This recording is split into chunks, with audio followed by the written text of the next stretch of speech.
하나님 한 분도 나를 실망시킨 적 없으시고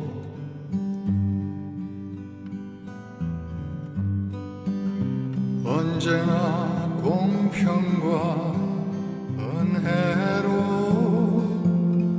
나를 지키셨네. 여러분 반갑습니다. 주님 접니다와 함께 하시기 위해 찾아오신 여러분을 하나님의 이름으로 축복하고 환영합니다. 지난번 2회차에서는 우리의 간절한 기도에 응답해 주신 하나님의 치유하심에 대한 얘기를 나누었고요. 이번에는 평신도가 겪는 좌충우도 세 번째 시각장애인 부부 이야기를 준비했습니다. 많이 아픈 마음으로 제3회차 시각장애인 부부의 이야기를 담아 출발합니다. 작년 2022년 3월 1일 3일절이자 공휴일에 제가 사는 아파트 앞 공원에서 아침 운동을 마친 후 저는 평소에 바쁘다는 핑계로 코로나 핑계로 여행이나 외식도 못했는데 모처럼의 공휴일은 오늘은 무조건 아내가 가자는 대로 가고 먹고 싶어하는 음식을 다 사주고 멋진 카페에서 커피도 한잔하는 등 둘만의 오붓한 시간을 가지리라 스스로 굳게 다짐을 하고 집을 나섭니다. 우리 부부는 일차로 부산 목장원에서 맛있는 점심을 하기로 하고 목장원을 향해 출발. 아파트를 나선 지 1분도 채 되지 않아 아내의 핸드폰이 울리더군요. 운전 중인 저희 귀에 간간히 들려오는 내용이 심상치 않은 내용 같아서 차를 길가에 정차합니다. 그 전화는 우리 부부가 섬기는 교회의 부목사님으로부터 걸려온 전화였습니다. 제가 교구장으로 있고 아내가 신방장으로 있는 우리 교군의 시각장애인 부부 중 남편이 소천하셨다는 긴급 전화가 온 겁니다. 아니 지난주에도 교회에서 두 부부가 오실 때 교회 입구에서 교인들 안내를 담당하는 세가족 위원인 제가 두 시각장애인 부부가 교회 버스에서 내리실 때부터 본당 입구까지 매주 그리하듯 팔짱을 끼고 안내해드렸고 그 남편 집사님께서는 좋은 날씨 주신 하나님께 감사하다는 말들을 주고받았던 그 시각장애인 부부의 남편께서 사망하셨답니다. 아니 어떻게 그런 큰일을 당하셨을까 하는 안타까운 동정심과 함께 왜 하필 그 많은 날 중에 모처럼 부동반으로 둘만의 힐링 타임을 가지려 했는데 이게 무슨 일인가라는 불편함을 피력할 시간도 없이 우리는 남편 집사람이 안치되어 있다는 종합병원으로 직행했습니다. 병원 측 담당 의사는 코로나로 인해 사망했다고 이야기를 해주더군요. 돌아가신 김 집사님은 아주 조금 보실 수 있으나 그의 부인은 전혀 앞을 보지 못하시는 부부십니다. 그 시각장애인 부부는 코로나 이전에도 추우나 더우나 매주 주일 성수를 하시는 신실한 신앙심이 매우 깊으신 부부이셨고 그 당시에는 코로나 확산이 멈추지 않을 때라 기존 교인들도 교회 나오기를 꺼려하던 시기였지만 코로나로 교회 문이 닫힌 경우를 제외하고는 매주 교회를 나오신 참으로 신실한 신앙심이 깊은 그런 부부셨죠. 그런 금슬 좋은 부부의 남편 집사님이 사망하신 직후 보건소에서는 부인도 코로나 검사를 해야 되니 관할 보건소로 나오라는 연락을 받고 관배인과 함께 보건소로 가셨고 일가 친척이 전혀 없는 그 부부를 대신할 수밖에 없는 나의 아내는 경찰, 형사, 국가수 직원까지 보호자를 대신해서 재반 조사 업무를 도왔고 경찰관께서 김 집사님 아내의 신분증이 필요하다 하여 우리는 다시 코로나 검진을 받기 위해 보건소로 가신 아내 집사님의 주민등록증을 받아다가 경찰관께 드리고 잠시 후에는 김 집사님 부인께서 코로나 검진을 받으려면 주민등록증이 필요하다 하여 다시 병원에서 보건소로 출동. 그러다 이번에는 병원 장례식장 직원이 경찰서 발행 사망 진단서가 있어야 장례를 치를 수 있다는 말에 다시 우리 부부는 경찰서로 가서 대기하다 사망 진단서를 받아 장례식장에 제출하는 등 우리 부부는 이리저리 바삐 운전하고 뛰고 달렸습니다. 그런데 이번에는 병원 측에서 망자의 최종 사인을 결정하는 법의학 박사라는 분이 코로나로 인한 사망인지 정확한 확정이 안 된다 합니다. 망자의 병명이 코로나로 인한 사망으로 확정이 되면 그동안의 재반 비용 국가에서 지원하지만 만약에 다른 결과가 나온다면 생활 능력이 전혀 안 되는 김 집사님 부인이 100여만 원이 넘는 1차 병원비를 어떻게 감당하실까라는 생각에 온몸에 힘이 빠지더군요. 그때 만약 코로나로 인한 사인이 아니라고 판명되어 재반 병원비를 전부 그 부인 집사님이 지불해야 된다면 그 병원비는 제가 감당하겠습니다라고 순간적인 기도를 하나님께 올렸습니다. 그래도 다음 날로 예정된 보건당국의 최종 결정을 기다리며 우리 부부는 하나님 김 집사님의 사인이 코로나 양성으로 인한 사망으로 확정될 수 있도록 참으로 아주 이상한 기도를 하기 시작했습니다. 그 당시에는 코로나가 빨리 종식되게 검사를 받아도 코로나 음성이 나오게 해달라고 그런 기도들을 드리던 때에 우리 부부 기도는 김 집사님의 사인이 코로나 양성으로 인한 기인한 사망이 되게 해달라는 참으로 생뚱맞은 기도를 시도 때도 없이 계속 하나님께 올려드립니다. 간밤에 아내는 돌아가신 김 집사님이 꿈속에 나타나 코로나로 죽은 것도 억울해 죽겠는데 왜 보건당국에서는 반대 결과를 내느냐고 꿈속에서까지 화를 내셨다고 하는 등 뒤숭숭한 상태로 계속 전화를 기다립니다.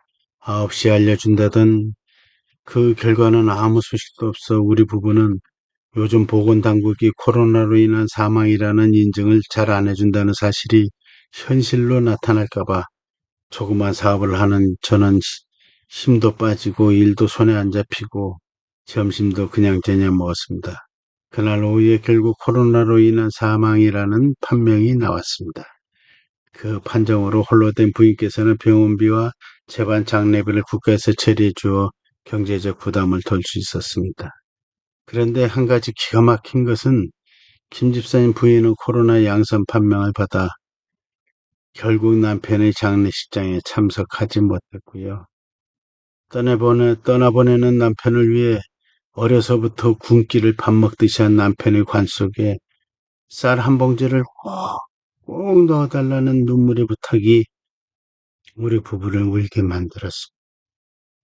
마지막 떠나는 순간도 함께하지 못하고 그렇게 사랑하는 남편을 보내주었습니다. 모든 장례 절차를 하나님의 은혜 가운데 잘 마친 그 후 전혀 사물을 보실 수 없는 혼자 된 부인을 위해 우리 교회에서는 매월 정기적인 생활 보조금 이외에 두 분의 신방장님과 순장님의 집안 대청소 등 현실적인 섬김과 교회 내 좋은 이웃 봉사팀에서 세간살이를 정리해드리고 도배 장판을 새로 해드리는 등 교회의 물질적인 지원에 그 부인은 깊이 감사를 드린다고 전하더군요. 그로부터 9개월이 지난 어느 날 정부에서 코로나 사망자 위로금 1,000만 원이 나왔는데요. 그날 저녁 부인 집사님의 꿈에 돌아가신 남편 집사님께서 정부로부터 받은 위로금 1,000만 원을 어려운 사람들에게 장학금으로 주라고 권면을 해서 부인 집사님이 1,000만 원을 교회에 장학금으로 헌금을 하셨습니다. 저들은 그 풍족한 중에서 헌금을 넣었거니와 이 과부는 가난한 중에서 자기가 가지고 있는 생활비 전부를 넣었느니라는 누가복음 21장 4절의 말씀을 몸소 실천하셨습니다. 솔직히요. 저는 작은 금액은 후원을 하지만 1,000만 원 후원을 하나님께서 주라 말씀하시기 전에는 못할 것 같습니다. 사실 돈 많은 사람도 자신이 가지고 있는 재물에서 1,000만 원이라는 후원금을 내기가 결코 쉽지 않은데 그 집사님은 앞도 못 보시면서 정부 보조금을 받아 생활하시고 임대 아파트에 거주하시는 등 어려운 형편에다 더더욱 앞으로의 살 길이 막막한 그 부인 집사님께는 결코 쉽지 않았을 결단을 흔쾌히 실천하심에 저를 포함해서 주변을 많이 부끄럽게 만들었습니다. 교회에 장학금을 귀척하신 그날 밤 꿈에 얼굴은 볼 수 없는 하얀 옷을 입은 분이 나타나서 그 부인 집사님이 꼭 안아주셨다는 꿈 이야기를 전해 들었습니다. 그 이야기를 듣는 순간 부인 집사님을 꼭 안아주신 분은 예수님이 아니실까 저 혼자 생각해 보았습니다. 모든 것을 볼 수 없는 고통이 얼마나 괴롭고 힘든 일인지 저는 전혀 알 수도 없고 모릅니다만 아마도 잠깐이라도 움직일 일이 시작될 그 순간부터 고통이 시작되고 그 끝은 하늘나라 갈 때까지라는 생각에 가슴이 먹먹해집니다. 그런데요, 사실 제가 3회차로 다른 내용을 준비했다가 저의 계획에도 없이 갑자기 이야기를 전해드리는 것은요. 바로 며칠 전에 CTS 방송국에서 섬기는 교회 좋은 이웃의 활동과 어려운 이웃에게 드리는 반찬 봉사 등에 대한 촬영 가운데 한 부분으로 이 부인을 촬영을 했습니다. 시각장애인 부인을 촬영을 했는데요. 촬영 도중에 주변을 눈물바다로 만든 이야기가 있었어요. 앞을 전혀 볼 수 없는 부인 집사님이 그래도 아주 희미하게나마 사물을 볼 수 있었던 남편을 의지하며 늘 남편과 붙어 살며 사랑했던 남편은 무엇보다도 모든 것이 하나님 은혜입니다를 입에 달고 사시던 그런 그 사랑하는 그 남편이 세상을 떠나니 자신의 모든 것이 다 무너져 버림에 먹는 것도 누가 찾아오는 것도 만남도 전부 다 싫어졌다 합니다. 저도 아무도 없는 컴컴한 밤중에 혼자라는 생각에 무서움과 공포는 이루 말할 수 없었답니다. 아주 충격적인 이야기는요. 삶에 대한 의욕까지 상실해야 자기 자신도 죽으려고 몇 번 자살을 시도했다는 우리가 전혀 상상도 못한 오랫동안의 가슴에 묻어두었던 이야기의 촬영장을 눈물로 주변은 다 함께 울었습니다.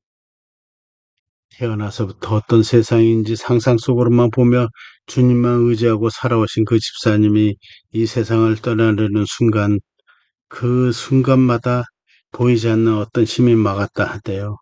아마도 예수님께서 그 가련한 여인의 행동을 보시고 함께 우시면서 막아주셨으리라 생각합니다.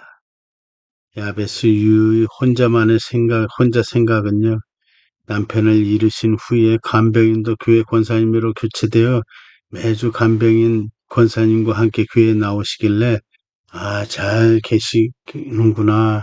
그렇게만 저는 생각을 했었는데요. 그 부인 집사님의 주변에 아무도 없는 긴 외로움에 혼자 많이 우셨겠구나. 밤이 무서워 두려움에 떨고 사셨겠구나라는 그 생각에 너무 가슴이 아팠고 좀 더 자주 찾아뵙고 따뜻한 대화도 관심도 어느 것 하나 잘한 것이 없음에 많이 부끄럽고 죄송한 마음뿐입니다.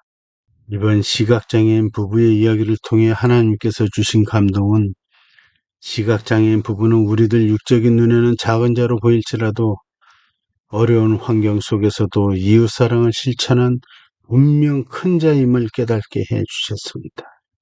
비록 남편을 잃고 외롭고 두려움에 떨면서 흘리는 그 큰 자의 흘리는 눈물은 주님께서 친히 닦아주시고 매일 주님의 품에 잠재워 주심을 믿습니다.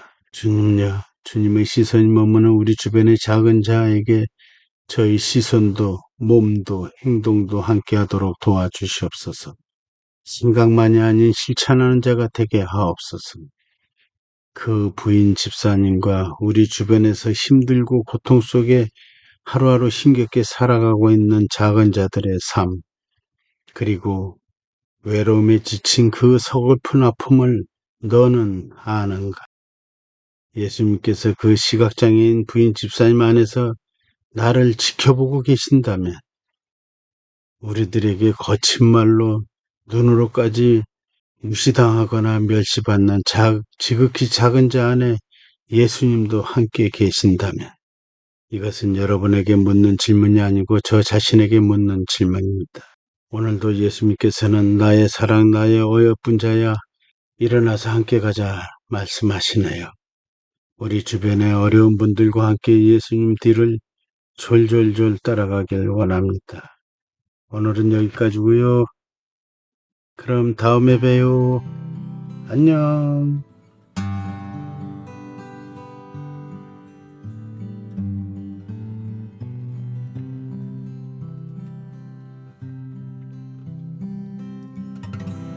하나님 한 분도 나를 실망시킨 적 없으시고